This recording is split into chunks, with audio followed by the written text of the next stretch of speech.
il est instit, il est sonneur de cloche et il est barbier. C'est quand même la règle de l'époque, nous sommes à la fin du 19e, c'est quand même la règle de l'époque que d'avoir plusieurs métiers. Un instit à l'époque ne pouvait pas faire uniquement instit. Il avait besoin d'autre chose. Quand il a 10 ans, ses parents sont obligés de fuir. Exode rural, et il suit ses parents qui font cafetier. Alors pourquoi cafetier? Parce que c'est un métier qui assure des revenus relativement rapides. Cafetier à Rodez, à Aurillac, puis à Toulouse. C'est là où il fait sa 5e. Alors ce qu'il faut voir, c'est que faire une 5e, c'est pas quelque chose de donné à l'époque. Tout le monde ne fait pas une 5e, surtout quand on a bourlingué un petit peu. Et effectivement, il est simplement repéré pour faire sa 5e, il est extrait du lot. Il va à Montpellier alors qu'il a 14 ans, et là, il découvre la littérature antique, la botanique. En fait, faut voir que très vite, à 14 ans, il va se mettre à bosser. Il ne va pas suivre des études dans un très classique, il travaille en même temps, ce qui ne l'empêche pas de progresser, mais à chaque fois, c'est en parallèle les lettres classiques, latin, pas grec je crois, mais latin et tout ce qui est géométrie, du moins à cette époque-là. En 1942, il a 19 ans, il est instituteur à Carpentras, et c'est là où il commence véritablement à acheter ses premiers ouvrages entomologiques. Ça ne veut pas dire qu'avant il ne faisait pas d'entomo, mais il faisait de l'entomo de façon extraordinairement amateur. 1949, c'est le début de sa vie professionnelle. Il a une chaire de physique au lycée d'Ajaccio. Comprenez bien qu'à cette époque-là, on n'est pas prof de SVT. Je m'adresse aux collègues qui font ce job actuellement. Non, à cette époque-là, on est enseignant de sciences. Et enseignant de sciences, ça passe par les maths, la physique, la chimie. Alors il est à Ajaccio, il rencontre Requiem, qui est un botaniste et quelqu'un qui s'intéresse à la conchiliologie, c'est-à-dire l'étude des coquillages. C'est d'ailleurs de là que vient la relation qu'il a eue avec le coq et qu'ont été établies les collections que vous avez pu voir juste à côté de la bibliothèque. Le botaniste Moquin-Tandon, qui lui est un botaniste professionnel. Et effectivement, lui, il donne une véritable autre dimension. Parce que franchement, il lui donne la rigueur du scientifique.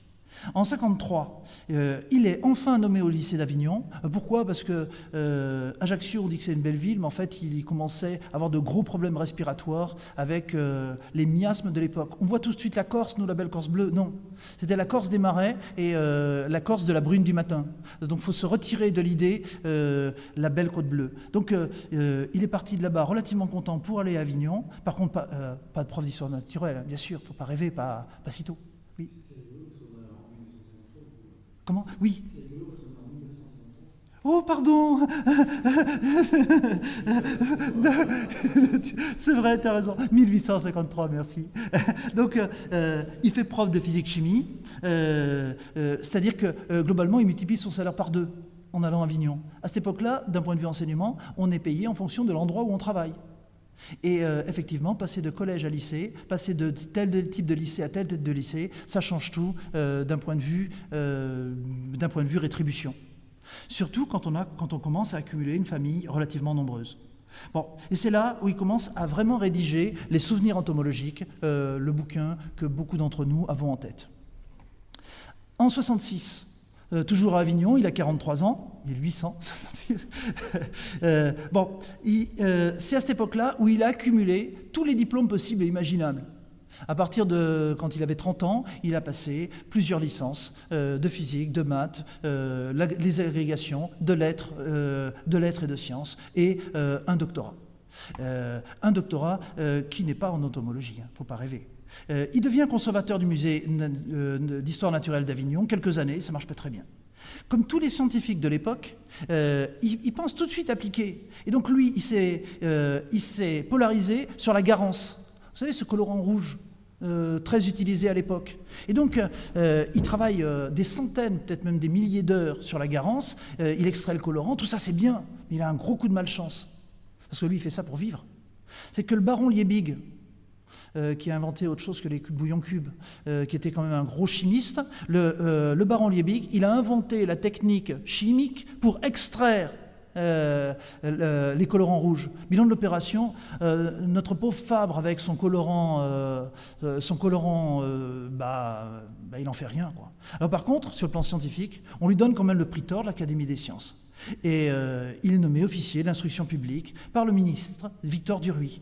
Ça peut vous sembler bizarre qu'un petit prof de campagne, en fait, parce que ça revient à ça, un petit prof de campagne, il y a un ministre qui vient carrément lui donner une distinction qui est quand même très très importante. Il faut dire aussi qu'il était dans l'idée de Duruy, à savoir que Duruy mettait les lois d'élargissement de l'instruction. Et effectivement, quelqu'un qui vient de la base, quelqu'un qui s'est fait tout seul, qui est autodidacte, ça correspondait tout à fait à une certaine volonté politique de ces années du milieu du 19e. Une autre rencontre, John Stuart Mill. Peut-être ça ne vous dit pas tous quelque chose, c'est l'un des 3 penseurs économistes du 19e. John Stuart Mill vient en France avec sa femme, qui perd d'ailleurs 2 ans après, ce qui rapprochera les 2 hommes, et de là naît une amitié, et je mets une aisance matérielle. C'est que John Stuart Mill lui a quand même sauvé la mise en lui prêtant de l'argent qui lui a permis de vivre pendant pratiquement 3 ans. Sans ce genre de choses, il est évident que notre pauvre Fabre n'aurait évidemment pas pu travailler dans les conditions dans lesquelles il a travaillé. Une autre rencontre, de la Grave, ça vous dit certainement quelque chose, les éditions de la Grave.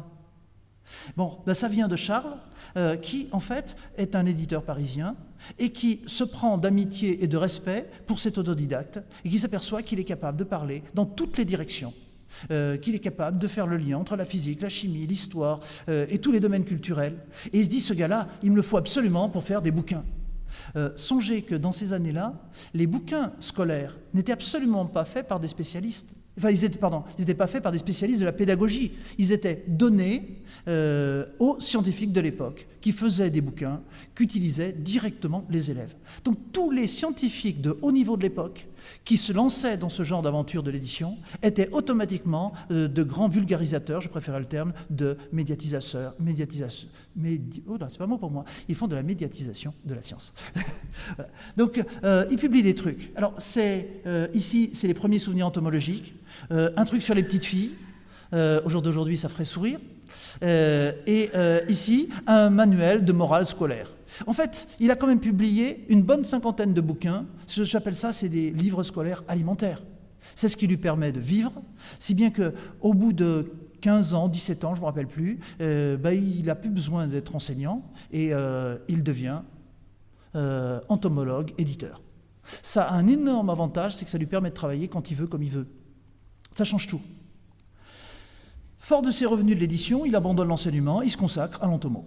Il s'installe à Orange. C'est là où j'ai mis la perte de son fils Jules a changé complètement le cours de sa vie personnelle. Il faisait de son gamin véritablement son porte-parole des générations futures. Et effectivement, il a perdu là plus qu'un gamin. Ensuite, il redéménage pour Sérignan, où plusieurs dizaines d'années, il travaillera en famille. Il a toujours eu des relations extrêmement fusionnelles, pour ne pas dire autres, avec sa famille. C'est-à-dire que là, tous les gamins, ils sont en train d'observer les fourmis, ils sont à la traque du grillon, et ils observent des heures et des heures et des heures, y compris la femme, y compris la bonne. Et tout ce petit monde travaille dans une petite propriété, et on a en fait une bonne dizaine de personnes qui passent des heures et des heures et des heures à traquer. Parce que vous allez le voir tout à l'heure, quand vous avez une guêpe qui met une chenille dans un trou et qu'il faut attendre à peu près 5 heures pour qu'elle ressorte, on ne peut pas être partout. Et la densité des observations sur une journée n'est pas transcendante.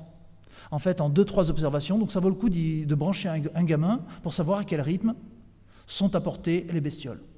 Alors, dans sa propriété de l'Armas, il travaille son jardin. Ça aussi, c'est une tradition culturelle de l'époque. Les instits font leur jardin.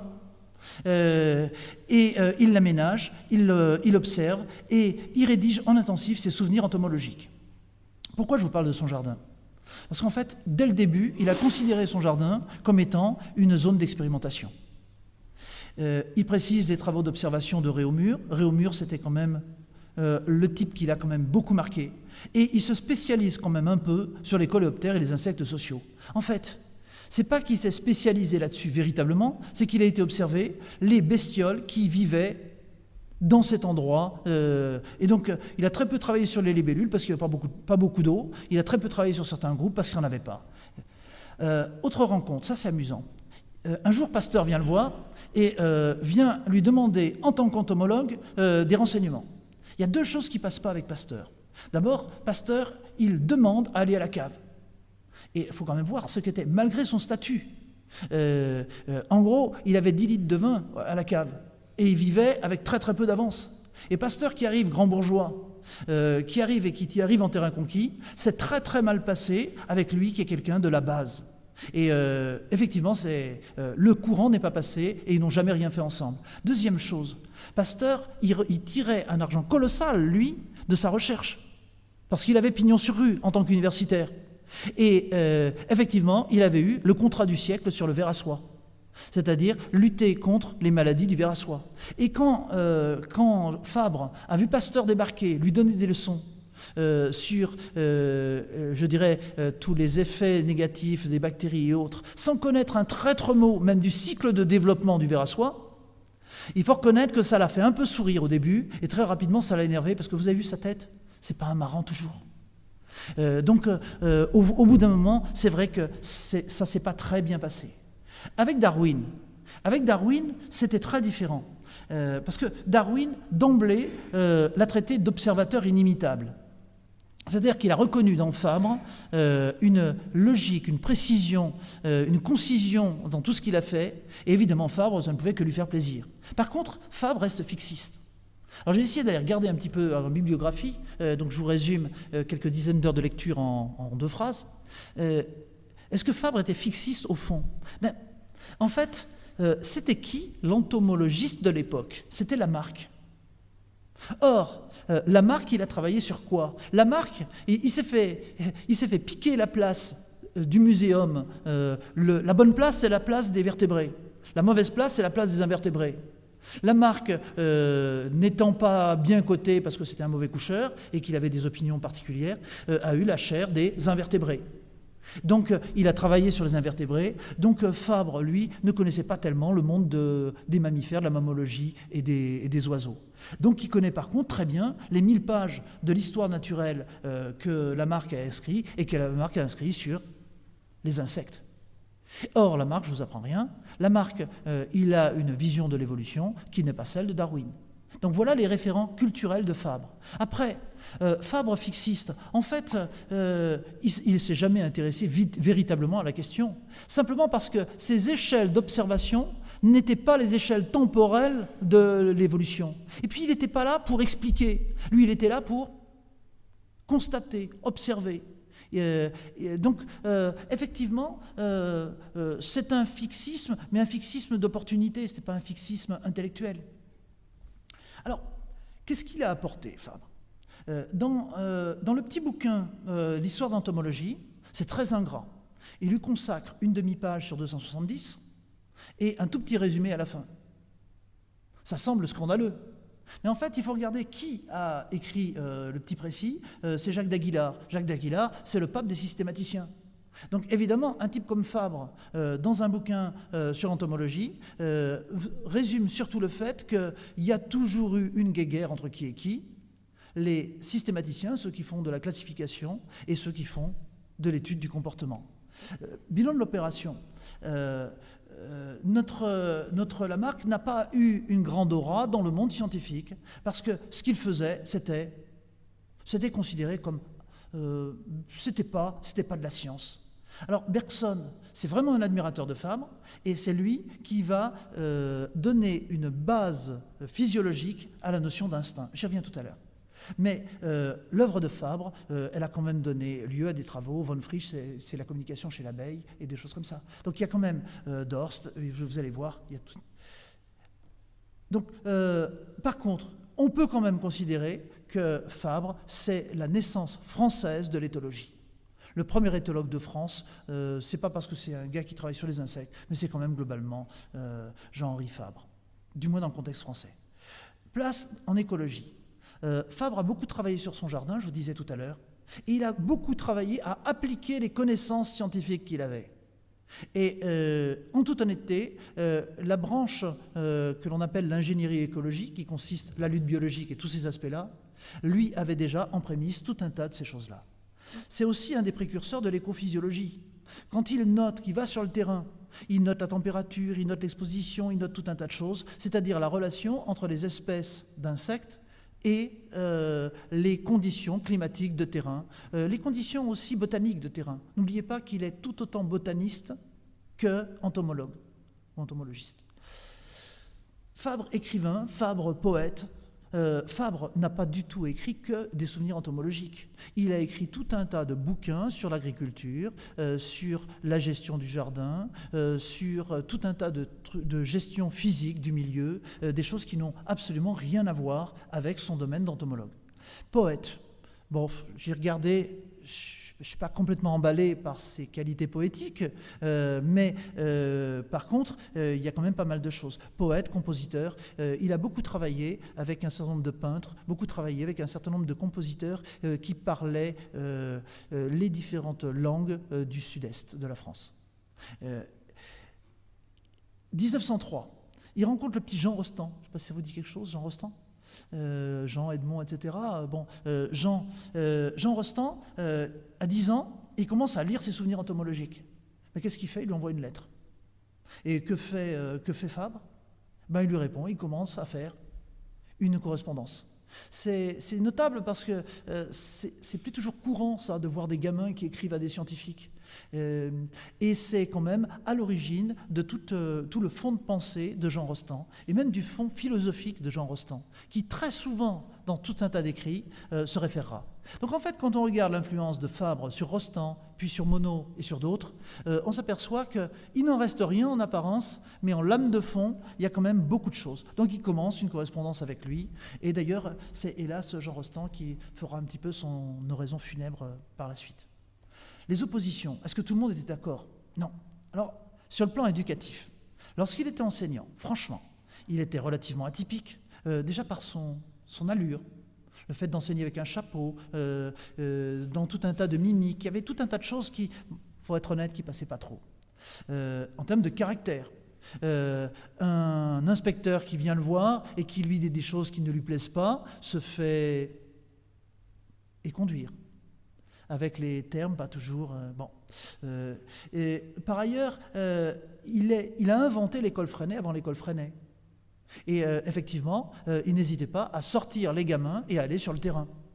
Et ça, c'est très notable parce qu'en fait, c'était un courant de pensée complètement aux antipodes de l'enseignement post-napoléonien, où on avait vraiment des cours dogmatiques extrêmement scientifiques au sens technique du terme. Ensuite, franchement, ça fait désordre. Un gars qui est prof de lycée, avec 2 agrégations, plusieurs licences, un doctorat, et qui continue d'enseigner. Franchement, c'était gênant. Alors, il y a eu un prétexte pour faire une rixe avec l'éducation dite nationale, enfin, ça ne s'appelait pas comme ça à l'époque. Il s'est permis une analogie entre sexualité et fleurs. Et alors ça, c'est pas passé du tout. Alors quand vous regardez ce que disent certains botanistes actuels, vous voyez à qui je fais allusion? Non? Des gens... ça y est, j'ai perdu le nom. Comment? Oui. Pelt, Jean-Marie Pelt, qui arrive à nous faire à peu près 30 bouquins sur la sexualité des plantes en faisant des analogies pas toujours bien choisies, mais très vendeuses. Lui, il fait simplement l'analogie technique entre les deux et il se fait un peu remettre. Après, au muséum, il avait un ennemi juré. Son ennemi, c'était Rabot. Rabot, d'abord, il considère que l'instinct... il n'y a que les naturalistes qui sont capables de percevoir l'instinct. C'est les seuls à pouvoir percevoir les manifestations. Et il dit, mais ça, c'est pas de la science. Quand ils observent un truc qui se passe... ils reviennent, ils font une observation, ça ne se repassera jamais de la même façon. Donc ce n'est pas reproductible, donc ce n'est pas de la science. Science non reproductible n'est pas de la science. Alors lui par contre, qu'est-ce qu'il avait? Lui c'était un systématicien. Et lui il était beaucoup plus spécialisé sur les caractères distinctifs. Grasset entre au muséum en 1940. Le premier truc qu'on lui dit quand il rentre au muséum, c'est écoutez, Ne perdez pas votre temps avec les chemins creux de l'éthologie. Intéressez-vous à ce qui est sérieux. Ce qui est sérieux, c'est la systématique et la physiologie. L'anatomie comparée, mais en y allant mollo. Donc, faut voir qu'à l'époque, il n'y avait pas d'évolution en 1940. C'était pas à la mode, pas en France. C'est très à la mode dans d'autres pays, mais pas en France. Alors, il va faire tout un tas d'observations où il va observer des bestioles qui récupèrent des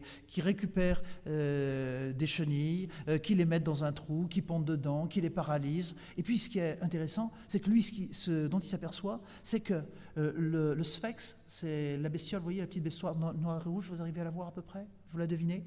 Bon, eh bien, c'est qu'elle pique par rapport à la chenille, elle pique pile poil sous le ganglion sous-œsophagien, c'est-à-dire un endroit qui paralyse entièrement la chenille. Et ça, c'est intéressant parce que ce qui est rigolo, ce que lui dit, c'est selon les espèces, les sphex ne piquent pas au même endroit. Et donc, ils ont d'instinct la connaissance de l'anatomie de ces bestioles. Et alors ça, évidemment, il y a des gens qui sont complètement contre. Comment un insecte pourrait-il mémoriser et avoir l'idée qu'il faut piquer là, là ou là, et que ce n'est pas la même chose chez les différentes chenilles? C'est irrationnel, votre truc. Et en fait, il faut attendre Steiner, 1980, pour que lui passe à peu près 7 ans de thèse pour arriver à le démontrer. Mais pendant 50 ans, vous avez remarqué, il était mort, hein, donc c'est pas grave. Mais pendant 50 ans, là, toute cette période-là, c'était totalement impossible. Alors, quelques remarques. Sa position éthique, notamment vis-à-vis de la condition féminine, est probablement liée à ses relations avec Stuart Mill. Ça, c'est évident. Mais qu'est-ce que ça a à voir avec son œuvre? A priori, rien. En plus, il a une femme, parce qu'il est mort vieux, le bougre, c'était quand même un joli brigand. À 60 ans, il perd sa femme, qu'est-ce qu'il fait à 60 ans? Il se remarie avec la bonne. Et hop, 2 gamins de plus en route. Alors je peux vous dire que sa position vis-à-vis de la femme dans la région, elle était quand même compromise, parce que ça ne se fait pas à 60 ans d'aller se remarier avec une jeunesse et de mettre en route 2 gamins.